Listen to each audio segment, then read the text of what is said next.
el glutamato ahorita no quiere el muchachito. Ahorita. Doctora, una pregunta. La tarea, hay que realizarla en el mismo, o sea, si lo hicimos así, abajo, por ejemplo, como se dividía en tres, ¿verdad? Dopamina, serotonina y acetilcolina. Entonces abajo ponemos como el nombre del tema del que va a dar hoy y terminamos ahí con lo demás. O sea, no lo vamos a unir con los otros tres de dopamina, no. Bien, el objetivo es que ustedes le vayan sumando a esa información. Les decía, esta semana se suma lo del glutamato y todavía hay que sumar lo de la siguiente semana. Lo de la siguiente semana vemos 3 neurotransmisores. Vemos uno que se llama ácido gamma aminobutírico o GABA. Vemos adrenalina y noradrenalina. Esos 3 todavía se tienen que sumar a ese cuadrito que ustedes están realizando, ¿bien? Ah, ya, y otra cosa, entonces sí, o sea, lo pondríamos como un subtítulo y abajo, o sea, el tema del de hoy. Exactamente. Ah, ok, está bien. Muchísimas gracias. Me hubieras dicho eso antes, Teresita, ahora ya ni me cabe, creo que me va a tocar que hacer uno nuevo. Pues copian y pegan y haces un No, nuevo. vas a ver, vas a ser mi tarea, unos grandes y otro chiquito. Grandote y otro chiquitín, uno grandote. Miren, a una de las cosas, yo creo que la mayoría sí lo ha hecho así, pero traten de hacerlo de una forma organizada. Por ejemplo, una casilla para funciones. Dopamina y todo eso. Exactamente. Por ejemplo, una casilla para cada una de las ¿cómo se llama? De los neurotransmisores. Y otra casilla que sea actividades, otra casilla, perdón, que sea funciones, otras que sean las enfermedades por déficit, las enfermedades por exceso.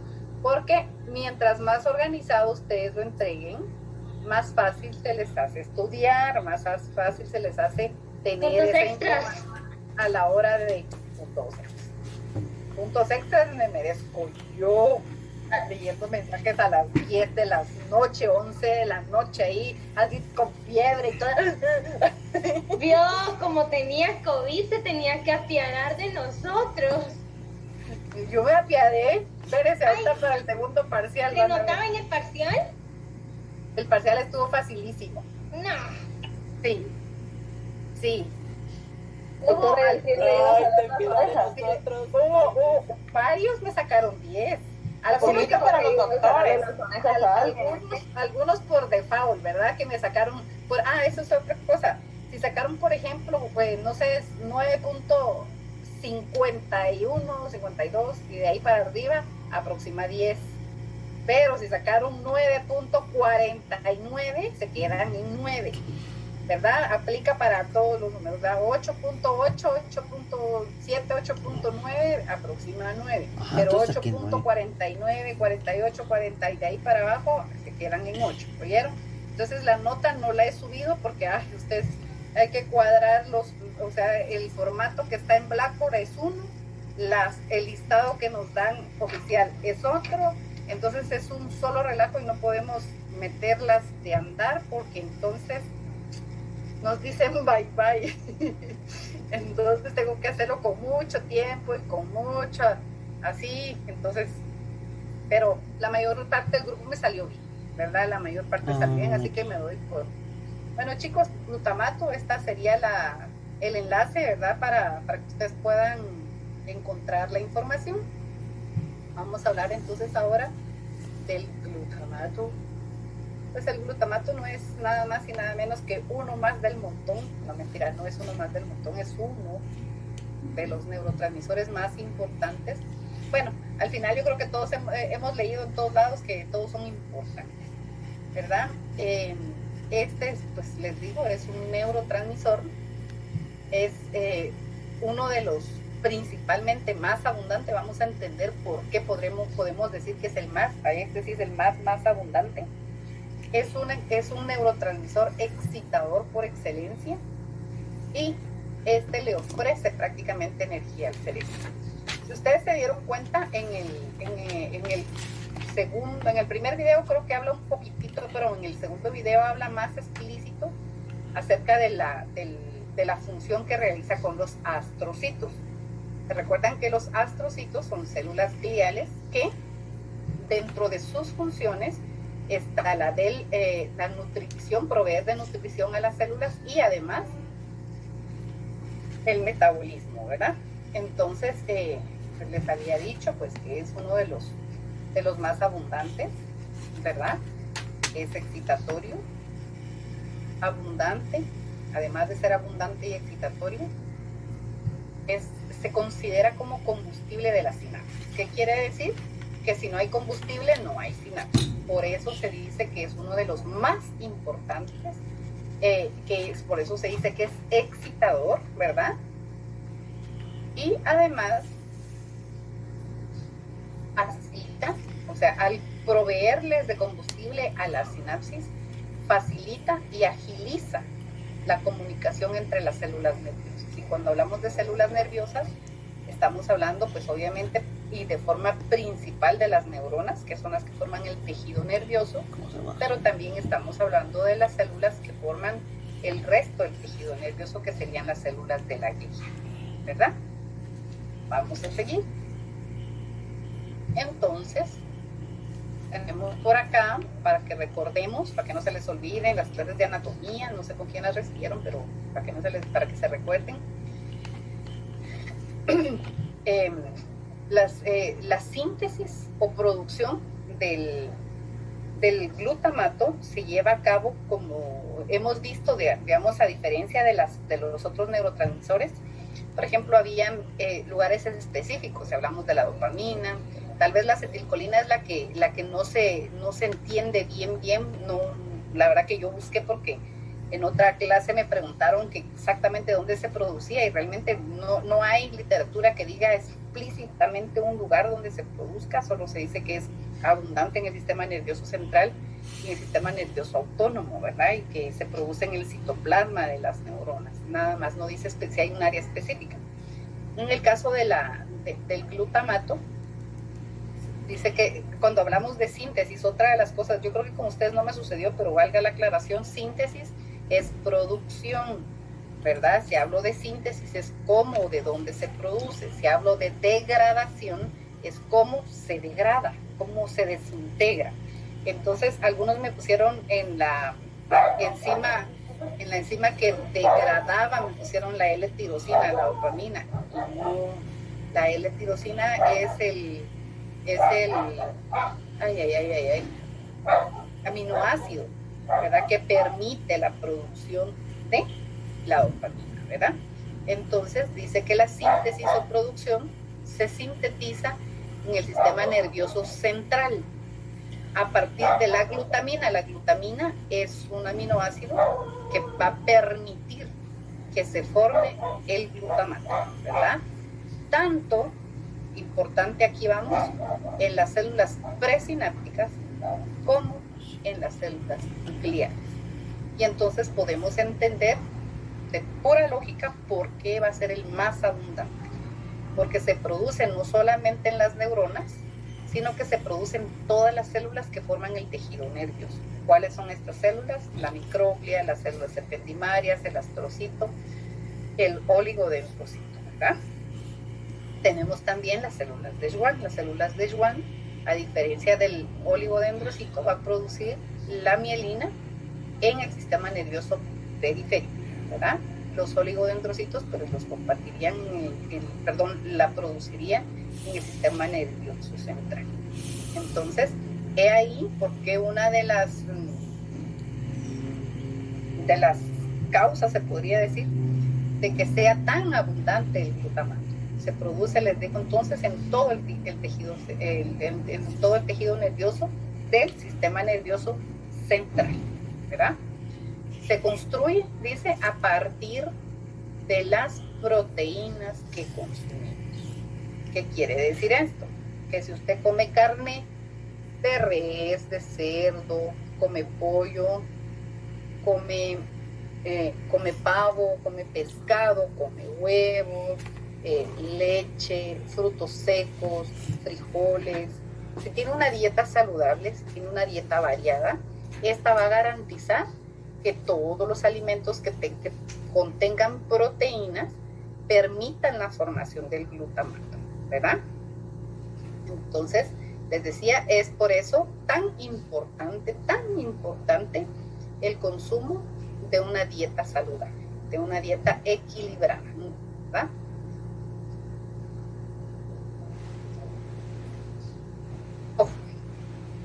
Hay dos tipos de glutamato. Hay un glutamato que es endógeno, que es del que hemos hablado hasta el momento, y hay otro que se llama exógeno. Cuando se dice exógeno quiere decir que está fuera de, ¿verdad? Estamos hablando de endógeno dentro de nuestro cuerpo, exógeno fuera de nuestro cuerpo, pero tiene un apellido y es monosódico. El glutamato monosódico se utiliza como un preservante o como un preservante de sabor de mucha comida chatarra.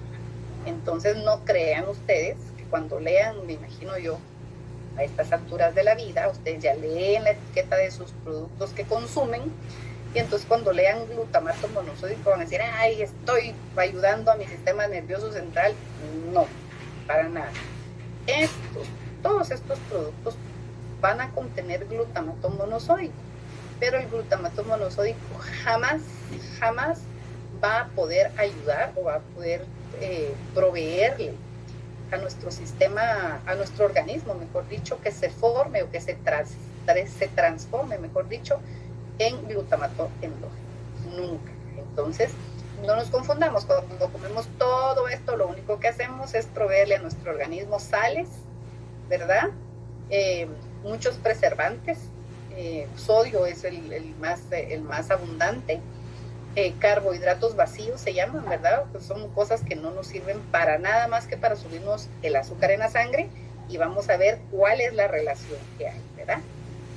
Entonces, ojo, una dieta adecuada, ¿sí? Idealmente, pues, no consumo o muy poco consumo de este tipo de productos, ¿verdad? Entonces, ¿cuáles son las funciones que realiza el glutamato?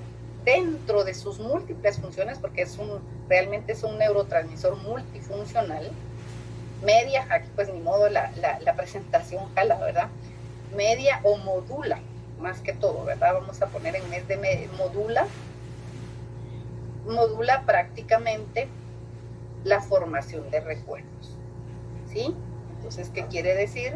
Que entonces el glutamato va a permitir también que se formen nuestros recuerdos, que se formen algunos de nuestros recuerdos, ¿verdad? Otra de las cosas en las que ayuda es en la gestión de la atención. Es decir, ¿verdad? Para los que me están prestando atención y para los que solo encienden la compu y se meten a la sesión y se queda ahí la compu solita, bueno, la doc hablando sola, ¿verdad? Y para los que están, pero no están, para esto ayuda el glutamato, para la gestión de la atención, ¿verdad? Otra, la regulación de las emociones, ¿verdad? Si nos damos cuenta, cada vez que conocemos un poquito más de uno de los neurotransmisores, vemos que no es solamente uno el que tiene que ver, por ejemplo, en la regulación de las emociones, por ejemplo, en la gestión de la atención. Tenemos ahí, por ejemplo, la dopamina, tenemos algunos otros, ¿verdad? ¿Interviene en qué? ¿En qué funciones interviene el glutamato? En la neuroplasticidad, y entonces en esta se parecería muchísimo, por ejemplo, a la acetilcolina, ¿verdad? También interviene en el aprendizaje. Estamos hablando de la dopamina, obviamente también de la acetilcolina. ¿Por qué?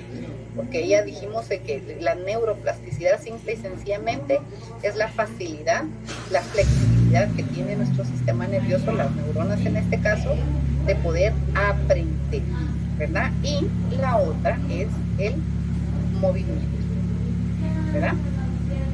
Esta es otra de las funciones en las que interviene el glutamato. ¿Qué otras funciones tiene?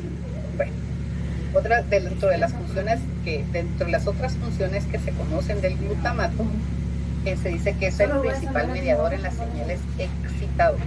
Hasta el momento, si ustedes se han dado cuenta, la mayor parte de los neurotransmisores que hemos visto son excitadores, ¿verdad? Hablemos, por ejemplo, de la serotonina, hablemos también de la acetilcolina. La dopamina, pues, no es tanto excitadora, tiene sus ambas funciones, pero vamos a ver un poquito que hay momentos en que actúa más como inhibidora. En este caso, dice que es el principal mediador en las señales excitadoras, ¿verdad? El glutamato es un neurotransmisor que promueve la comunicación entre las células y neuronas después de un estímulo eléctrico. ¿Qué quiere decir? Cuando estamos hablando de un estímulo eléctrico, estamos hablando de pues obviamente de un estímulo, ¿verdad? ¿Qué quiere decir? Que va a facilitar entonces la sinapsis, la comunicación entre una neurona y otra, entre una neurona y una célula muscular, pero siempre va a estar como, ahí sí que casi como motor principal, la neurona, ¿verdad? El glutamato, dice, es el principal mediador de señales excitadoras. Seguimos, modula, produce, media, todo lo relacionado a señales excitadoras. Va a aumentar, va a permitir que entonces las sinapsis se den de una forma adecuada. ¿Verdad? ¿Dice? ¿Qué? Esto es bien importante, ustedes, para que veamos desde qué momento el glutamato forma parte importante de nuestro organismo, de nuestro sistema nervioso. Dice, el glutamato facilita nuestro desarrollo cerebral. ¿Qué me ha hecho usted cada fin de mes? Se da esto? Se da desde ¿Qué ha hecho usted cuando va cada fin de mes? Nuestra concepción. ¿Qué le doy a usted? ¿Okay? El dinero. Dice entonces que el glutamato facilita nuestro desarrollo cerebral. Se lleva a cabo la diferenciación neuronal, la migración y la creación de nuevas conexiones y, en esencia, adiós, hermano Luis. Cuando hablamos de la diferenciación neuronal, estamos hablando desde el momento en el que el tubo neural se forma, ¿verdad? Se forma el tubo neural y luego del tubo neural, de ahí las diferentes células se van diferenciando y van siendo neuronas, van siendo astrocitos, van siendo células ependimarias, microglia, células de etcétera, etcétera, etcétera. Desde ese momento, el glutamato juega un papel sumamente importante. ¿Por qué? Porque va a ayudar a que estas células se diferencien, es decir, se especialicen en una función específica, valga la redundancia aquí específica, ¿verdad?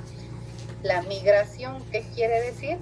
Que, por ejemplo, es cuando todas las células que van a formar el sistema respiratorio se unen y van a formar el sistema respiratorio. Que las que van a formar el sistema cardiovascular se unen y van a formar el sistema cardiovascular. Las que van a formar el sistema nervioso se unan y formen entonces el sistema nervioso. ¿Por qué en Guatemala es tan importante?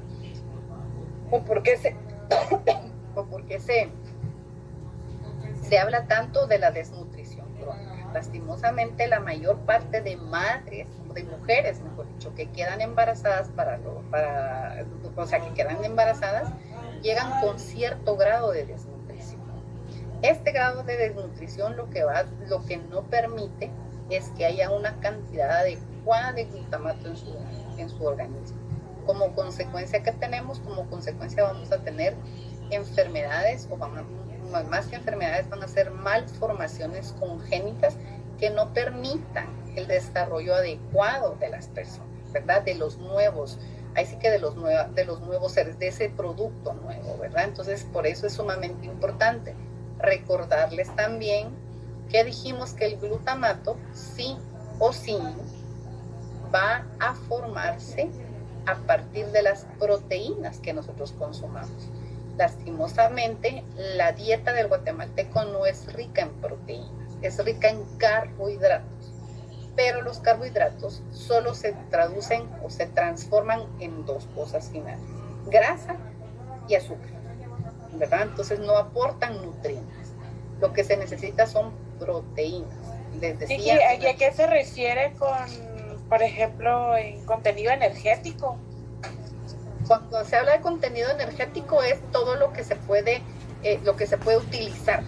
Por ejemplo, le dicen a usted que una barra de chocolate, por ejemplo, tiene contenido energético, no sé, 140 calorías, por ponerle un ejemplo, que no van a tener 140, van a tener más de 500, ¿verdad? Entonces, digamos que es la cantidad que usted puede lograr utilizar, que usted puede quemar en base a lo que está comiendo, ¿verdad? No todas se pueden gastar. Ya vamos a ver un poquitito más adelante cómo es el asunto de cuándo se gasta y cuándo no se gasta, ¿verdad? Entonces, les decía, lastimosamente, nuestra dieta no es muy equilibrada en cuanto al consumo de proteínas.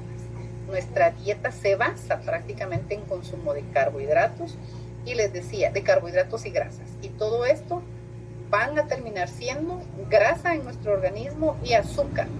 Vamos a ver qué es lo que pasa, ¿verdad? Otra de las funciones, pues obviamente, es el buen estado de nuestro cerebro. Vamos para allá. Entonces, yo creo que aquí, no me acuerdo si me queda bien. ¿Qué pasa con las concentraciones del glutamato? Igual que los otros neurotransmisores, puede haber déficit o puede haber exceso del glutamato, ¿verdad? Entonces vamos a ver qué es lo que pasa con estas concentraciones. Decíamos, puede haber déficit y puede haber exceso. Cuando hay un déficit de glutamato, se dificultaría la intercomunicación neural.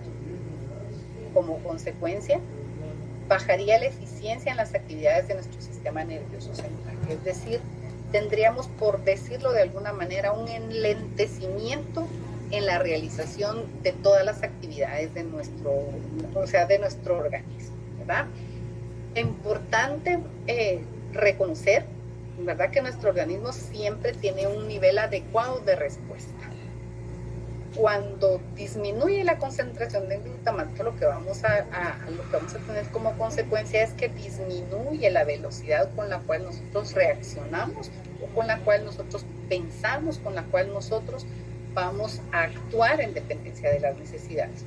Un ejemplo muy, lastimosamente cierto, ¿verdad? Pero nosotros hemos estado haciendo un estudio en escolares, y en el caso de los psicólogos, el psicólogo hace un estudio que es la edad se evalúa la edad cronológica, se compara, mejor dicho, la edad cronológica del niño con la edad mental.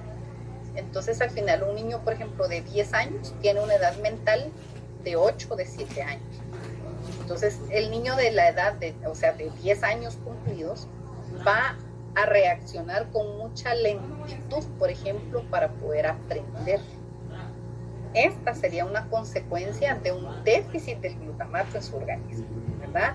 Si estamos hablando de que es un hijo, por ejemplo, de una mujer que llegó con una desnutrición crónica al embarazo, que durante el embarazo no se alimentó bien, que después de que tuvo al niño, pues, por ejemplo, vamos a pensar que no tenía una dieta adecuada, etcétera, etcétera, y entonces el niño pues también se crió con déficit alimentario.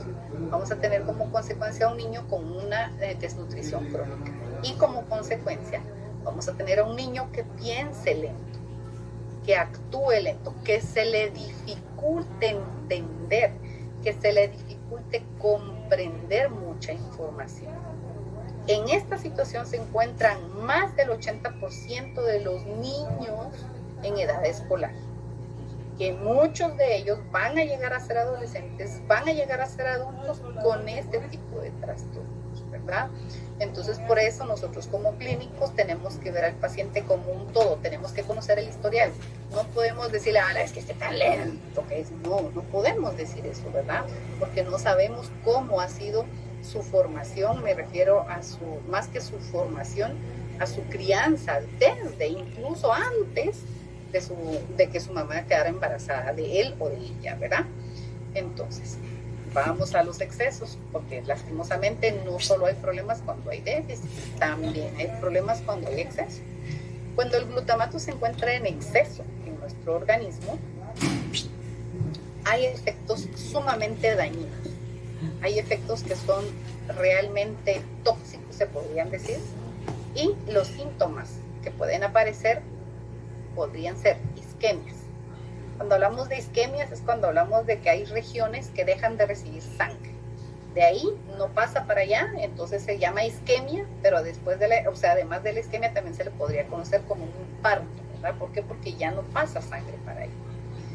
Pueden haber también accidentes cerebrovasculares. Los accidentes cerebrovasculares pueden ser de dos tipos. Pueden ser por oclusión, por isquemia, por infarto, o puede ser por hemorragias, ¿verdad? Pudiera surgir también esto. También puede pasar por disminución de la cantidad de oxígeno que lleva el cerebro. Generalmente es uno de los síntomas más tratados en los pacientes adultos mayores, ¿verdad? Ellos empiezan a olvidar cosas, entonces, no, es que llegan con el médico, ¿verdad? Perdón. Y entonces el médico les dice que lo que tienen es disminución de la oxigenación cerebral y que hay medicamentos que van a ayudar para esto. A esto se refiere, ¿verdad? Puede incluso llegar a sufrir la persona ataques epilépticos o algunas otras manifestaciones, algunas conocidas, otras no conocidas. Entonces, la alteración en las concentraciones y en las funciones puede dar paso también a una serie de trastornos neurodegenerativos crónicos. ¿Qué quiere decir esto?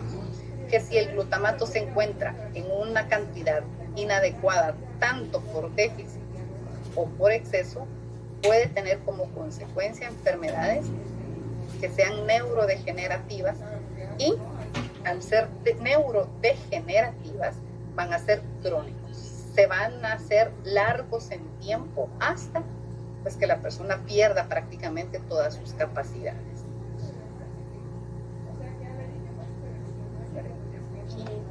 Esto para acá. Dice que en condición hay enfermedades crónicas, hay enfermedades genéticas que son obviamente van a ser degenerativas, van a ir degenerando prácticamente, esa es la palabra, a la persona que la sufre. Dice entonces que en este tipo de enfermedades, como el Huntington, así se llama esta enfermedad que no la habíamos escuchado hasta ahora, en la enfermedad de Parkinson e incluso en la enfermedad de Alzheimer, el glutamato contribuye a la propia muerte celular. ¿Qué quiere decir esto? Digamos que lo vamos a comparar un poquitito como con la actividad de las microglias. Se recuerdan que la microglia es de las células más chiquititas del tejido nervioso, ¿cómo se llama? De las células de la glía, pero que ella lo que va a hacer es eliminar a toda neurona que no esté trabajando de una forma adecuada, ¿verdad? Si tiene algún déficit, si tiene algún problema, si no está haciendo lo que debe, entonces se degenera y la microglia viene y la fagocita. El glutamato lo que va a hacer es que va a apoyar la muerte celular, la muerte neuronal de esas neuronas que están enfermas. Neurona que no esté trabajando de una forma adecuada, neurona que no está haciendo la función como debe, neurona que no, porque da señales, no son las adecuadas de un funcionamiento adecuado, el glutamato lo que va a hacer es provocar la muerte de estas células, ¿verdad? Entonces imagínense, tenemos por ejemplo una persona con Alzheimer, que es creo yo que uno de los casos más típicos y más conocidos para nosotros. Si ponemos a una persona que padece de Alzheimer, vemos cómo se va deteriorando de tal forma en tiempos específicos, ¿verdad? Entonces podemos entender ahora por qué se sigue dando por qué se sigue dando este deterioro en estas personas, aunque se den medicamentos que lo que van a hacer es pausar, retrasar lo más posible, no van a evitar que se den este tipo de degeneración en las personas, ¿verdad? ¿Por qué? Pues porque simple y sencillamente van a seguir muriendo. Y entonces aquí vamos con lo que les había comentado anteriormente.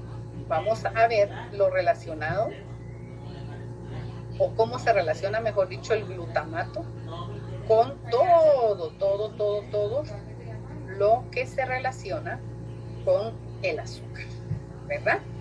Vamos a ver. Dice entonces el glutamato y el metabolismo de la glucosa.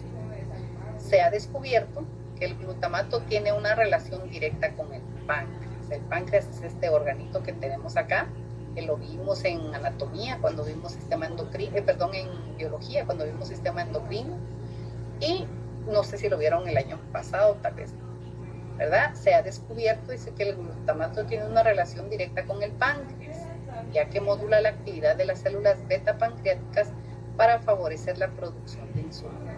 Bueno, ¿qué pasa con esto? ¿Cómo es que sucede esto? Sucede que cuando usted, yo, todos comemos, lo que sea que comamos, ¿verdad? No sé, vamos a fumarnos ahorita una nuestra refacción. Un rellenito con café, no, con café. Sí, un rellenito, no, vamos a poner unas tostaditas con frijol y quesito seco, y vamos a poner un atol de elote. Para que dé. Hola, pero qué rico. Y una dobladita, faltó. Y una dobladita.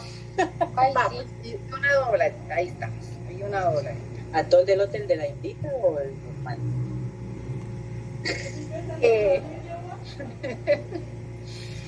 Entonces resulta que quiero que me digan, de esto que pusimos la tostadita con frijoles y queso seco, pusimos el atol de elote, atol de elote, atol caliente de elote, y pusimos la dobladita. ¿Dobladita de qué le vamos a poner? Miren, pues, Carnita con papa. Se puede con papa. puro carbohidrato. Ahí está, puro carbohidrato le metimos a nuestro organismo, ¿verdad? Entonces resulta que cuando nosotros nos comemos eso, aumenta, o sea, a la hora de que pasa Y azúcar.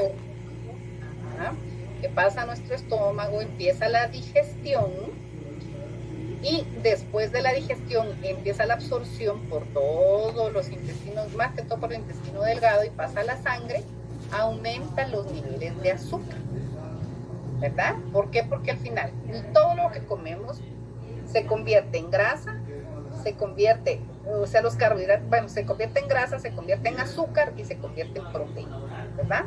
En aminoácidos. En estas tres cosas termina todo lo que nosotros nos comemos. Entonces, si nosotros nos comemos lo que nos comimos, todo pasa a ser absorbido, ¿verdad? En el intestino delgado, y aumenta nuestro nivel de azúcar en la sangre. Al aumentar el nivel de azúcar en la sangre, aquí nuestro estimado páncreas dice: hello, demasiada azúcar circulando, tenemos que lograr que esto baje, que la cantidad de azúcar en la sangre circulante disminuya. ¿Qué hace entonces el páncreas? Saca a su Uber. En este caso el Uber del páncreas va a ser la insulina, ¿verdad? Entonces todas las moléculas que salgan a la sangre, todas las moléculas de insulina que salgan a la sangre, van a ir a buscar en todo nuestro organismo las moléculas de glucosa. Las buscan, las suben al Uber y se las llevan a 3 lugares específicos. 1, al cerebro para que sea utilizada, a los músculos para que se guarde en forma de grasa, no de músculo, en forma de grasa, y para guardarla en el hígado. Aquí en el hígado se forma otra molécula que puede ser utilizada cuando hay necesidad y cuando estamos, por ejemplo, en ayunos prolongados. Entonces sale de aquí esta azúcar que se guarda. Pero la mayor parte, cuando se come en exceso, se guarda en nuestros músculos, y les decía, no en forma de músculo, se guarda en forma de grasa. Y entonces por eso nos ponemos cachetoncitos, nos ponemos con bracitos hermosos, con una pancita sobable, con unas lonjitas imperdibles, etcétera, etcétera, ¿verdad? Entonces, ¿qué sucede? Las curvas peligrosas. Las curvas peligrosas, cabal. Entonces, la relación que hay es simple y sencillamente que el glutamato ayuda a que el páncreas funcione, valga la redundancia, funcione de una forma adecuada. ¿Cómo? Sacando la insulina que debe sacar para que toda el azúcar circulante se guarde. Pero cuando nosotros nos alimentamos así como hablamos, Como y entonces en el desayuno nos comemos una tira de franceses, a la que rico. ¿verdad? Con frijoles volteados, con un par o 3 huevos, yo no sé cómo, que le ponemos jamón, le ponemos queso, le ponemos no sé qué, y pobrecito mi muchachito va a pasar hambre, le vamos a hacer un vaso de atole de arroz en leche, ¿verdad? Todo eso, el desayuno, una refacción como la que hablamos, en el almuerzo nos hacemos una libra de espagueti, ¿verdad? Ustedes con un cuchitito de carne nada más, y todo eso. Entonces, lo que tenemos como consecuencia es que todo el tiempo el páncreas va a estar produciendo insulina, produciendo insulina, produciendo insulina, y llega un momento en el que el páncreas ya no puede. ¿Qué pasa en ese momento? Licenciada, perdón. Y ahí es donde, por ejemplo, la resistencia a la insulina es porque se produce demasiado. Exactamente. Entonces resulta que en el organismo hay tanta cantidad, pero tanta cantidad de azúcar que la insulina ya no es ¿cómo les dijera yo? Ya no es la suficiente para poder guardar toda la glucosa que está en sangre, y como consecuencia tenemos entonces el síndrome de resistencia a la insulina. Y entonces es lo mal llamado prediabetes, ¿verdad? Dice, ay, es que casi me da diabetes porque me dijeron que tengo prediabetes. La prediabetes es esto, es resistencia a la insulina, ¿verdad?